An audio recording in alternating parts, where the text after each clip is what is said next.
really turned the tide for us. But that's two black patriots that served with Washington throughout the Revolutionary War working for our freedom. But I want to just tell you about this guy.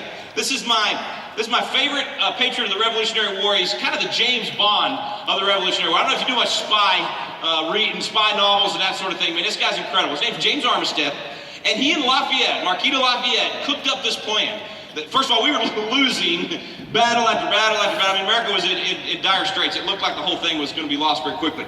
And so Armistead and Lafayette are going, okay, we got to get some information. We got to get some spies across enemy lines, find out what they're doing so that we can outmaneuver them. And so Armistead decides he will act like he's a runaway slave and convince the British that he wants to help them defeat those terrible Americans. So he sneaks into their camp, he convinces them, hey, I'm going to help you defeat the Americans. So they take him in, he works his way up to the highest levels of the British camps, he's spying on them, he's sneaking out, giving that information to Lafayette. We start winning some battles, we start outmaneuvering them. The British are over here scratching their head, they're going, man, these Americans are getting smart. You know what we need some information on those Americans. We need some spies. Who do we know that could work their way into hey, Armistead, you'd be great at this. No way, man, don't send me back to those Americans. No. If you go back to, and you get in, no, I'm not going, no, but you can find out. All right, I guess I could do that for you. So think about what happens.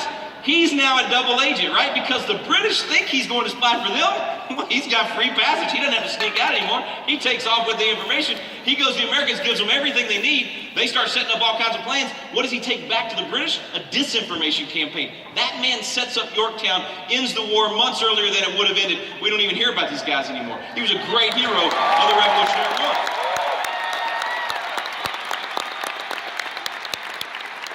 There's so many stories like that we can tell. Here's why I'm telling these stories. And listen, I don't know. I just have to pray. Please hear my heart on this, all right? I want to specifically speak to my black brothers and sisters that are in this arena right now.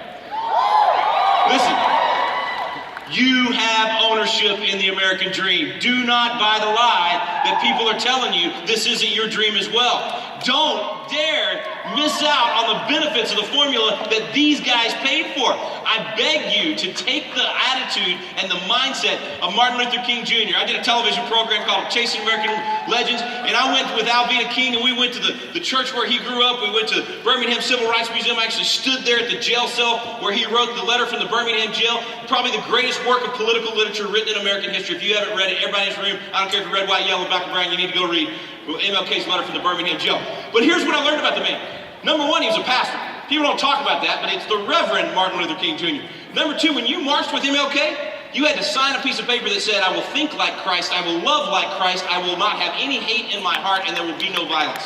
That's what you had to do to march with MLK.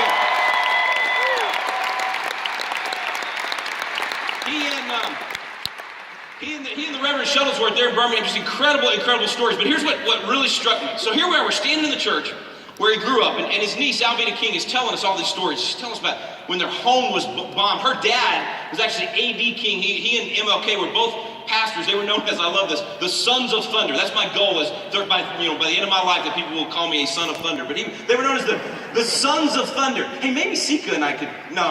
Anyway, all right, so, Sika's definitely a son of thunder, but okay. So anyway, so she's sitting there. She's telling us about their home being bombed, and she said after their home is bombed, and her dad's trying to get them out of the house, they're all getting out the back, and then people start riding over it, and her dad, get this, he goes and stands on a car. People are throwing stuff. I mean, it's crazy. He stands on a car and he screams out. And he says, "Stop!" He said, "If you're going to hurt someone, hurt me. Violence will not solve this problem." And I'm thinking, there's a supernatural. There's got to be a supernatural thing going on there that would lead a man to be able to do something like. But here's what Alveda said to us. We're sitting in the church, and my kids, I mean, they're about as Snow White as you can get, right? My kids are sitting there, and Alveda looks at my kids, and she goes, "I don't care what color your skin is. You're my brother. You're my sister."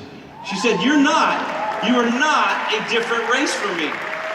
She said, we're all part of the human race, and I have white brothers and sisters, I have yellow brothers and sisters, I have black brothers and sisters.